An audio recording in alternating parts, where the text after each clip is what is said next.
Dans cette capsule, on va résoudre le problème de la population de dauphins, qui est l'exercice synthèse de la fonction exponentielle.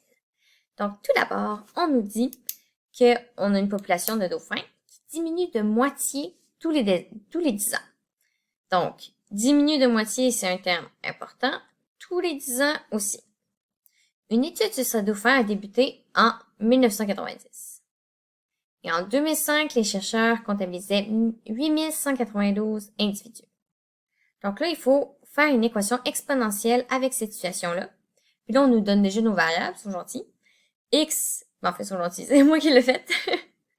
Donc, X sera l'année et Y va être le nombre de dauphins dans la population. Donc, on va faire on va commencer par le A. Donc, tout d'abord, notre C, ça va être quoi? Notre C, en fait, c'est de combien? Est-ce que ça double, ça triple, ça diminue de moitié? Ah, ben on dit, ça diminue de moitié. Diminue de moitié, ça veut dire que le C va être égal à une demi. Diminue de moitié. Ensuite, on pourrait trouver le A. Le A, c'est la quantité comme initiale qu'on a. Ben là, ça va être comme pas tant initial, mais parce qu'on va avoir un H. Et vous allez comprendre plus tard qu'on va parler du H, mais le A, c'est le chiffre qu'on a d'individus à un temps donné. Donc là, ça va être 8192. Ensuite, le B, en fait, c'est combien de fois l'événement de diminuage de moitié se fait.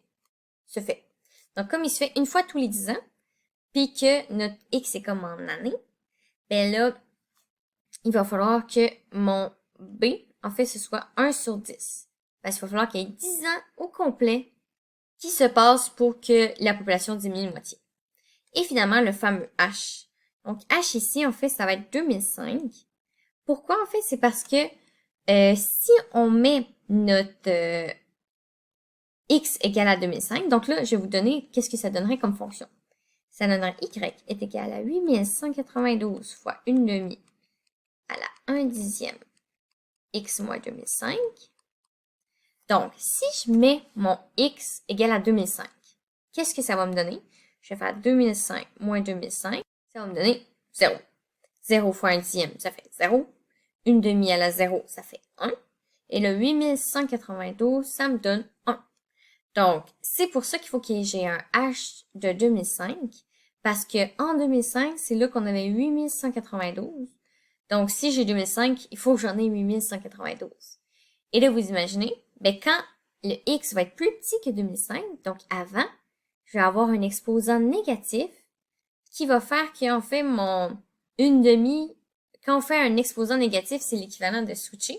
Si je mets 2 à la moins 1, par exemple, ça va donner une demi. Mais là, si je mets une demi à la moins 1, ça va donner 2. Donc, ce qui va faire que, ben là, ça fera pas ça doublera pas. Ben, ça dépend quel X on met. Mais, ce qui va faire que si le X est plus petit que 2005, en fait, la population va augmenter. Parce que c'est normal, on recule dans le passé. C'est ce qu'on veut. Et, à l'inverse, eh bien, si, calculer plus tard que 2005, ben, ça va être un chiffre plus grand que 2005, mettons 2010. Ben, je vais à 2010 moins 2005. Puis là, ben, mettons, je vais prendre plus 2015 moins 2005. Ben là, ça va me faire 10. 10 divisé par 10, 1. Donc, ça veut dire qu'il a diminué de moitié une fois. Donc, ça veut dire que ça va être 8192 divisé par 2. Donc, voilà l'importance du H ici dans cette situation-là. Et ça conclut pas mal le A où il fallait trouver l'équation de la situation où X est vraiment notre nombre d'années, puis Y va être notre nombre de dauphins. Donc, juste pour récapituler, C, c'était l'événement. Donc, est-ce que ça double, ça triple, ça diminue de moitié? Si ça diminue de moitié.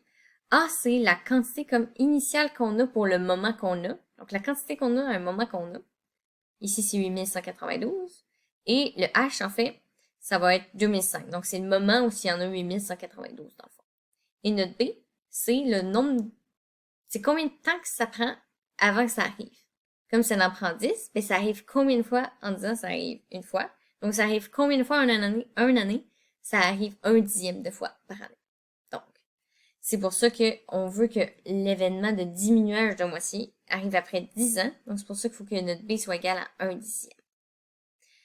Ensuite, pour poursuivre, là, on demande B, combien y avait-il de dauphins dans la population au début de l'étude?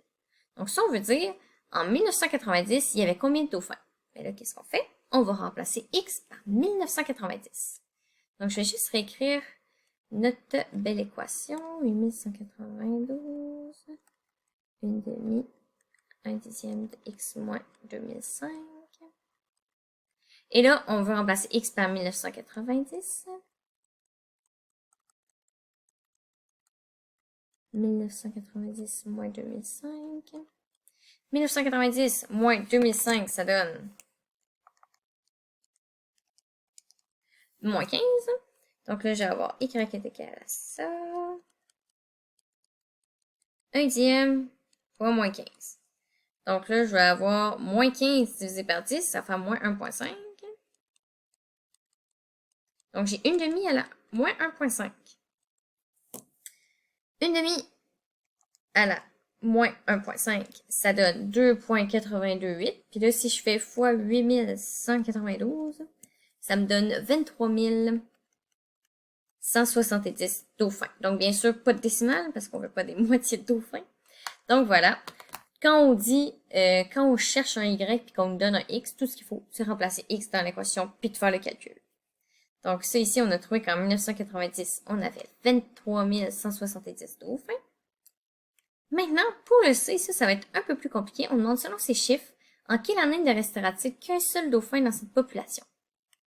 Donc, en quelle année il va juste avoir un dauphin? Donc, en quelle année Y va être égal à 1? Donc, pour ça, on va mettre Y égal à 1.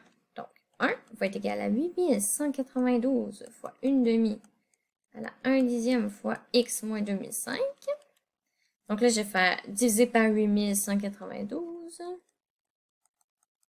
Ça ici. Et là, comme on n'a pas encore vu les logarithmes, donc je vais faire une version de ce numéro-là, mais une fois qu'on a vu les logarithmes, parce que la résolution va être différente, mais là, il faut une manière de résoudre sans log, parce qu'on n'a pas encore vu les logs. Donc, ça va être quoi? Ben là, on a vu qu'il fallait qu'il y ait la même base de chaque côté. Donc, sûrement qu'il y a le moyen d'exprimer ça en 1/2. Donc là, on va checker. Comment on fait pour savoir si c'est en 1/2? Ben, en fait, 1 à la n'importe quoi va donner 1 en haut. Donc, ça veut dire que ça, en fait, c'est un multiple de 2. Mais pas un multiple de 2, je veux dire, si on fait 2 à la quelque chose, ça va donner ça. Donc, si je teste, mettons, je fais 2 fois 2 fois 2 fois 2 fois 2, puis là, je peux faire ça plein de fois. Puis, à un moment donné, je tombe sur 8192. Eh bien, quel hasard! Donc là, si je teste, ben là, je peux tester, ok, 2 à la 10, ça donne 1024, ça va être un peu plus. 2 à la 12, 4096. 2 à la 13, 8192. Donc, ça va être égal à 2 à la 13, en fait. Ça ici, désolé, c'est un peu pogné au tapon. Et ça, en fait, là, 2 à la 13, 1 à n'importe quoi, ça va donner 1. Fait qu'on peut mettre comme que toute une demi est à la 13, puis que ça, mon 1/2 est à la ça, vu que ça fait partie de l'équation. Maintenant, on a enfin des bases pareilles. Donc, si les bases pareilles puis qui sont égales, c'est que leurs exposants sont égales. Donc, je vais faire à côté. On a 13 qui va être égal à 1/10 fois x moins 2005. Je fais fois 10 de chaque côté. 130. Et je fais plus 2005. Donc, 2005 plus 130, ça va faire 2135.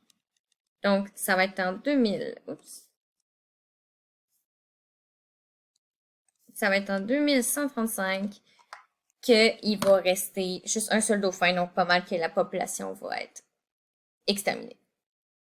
Donc, voilà. C'est comme ça pour le moment qu'on résout quand on a un Y, mais qu'on cherche le X.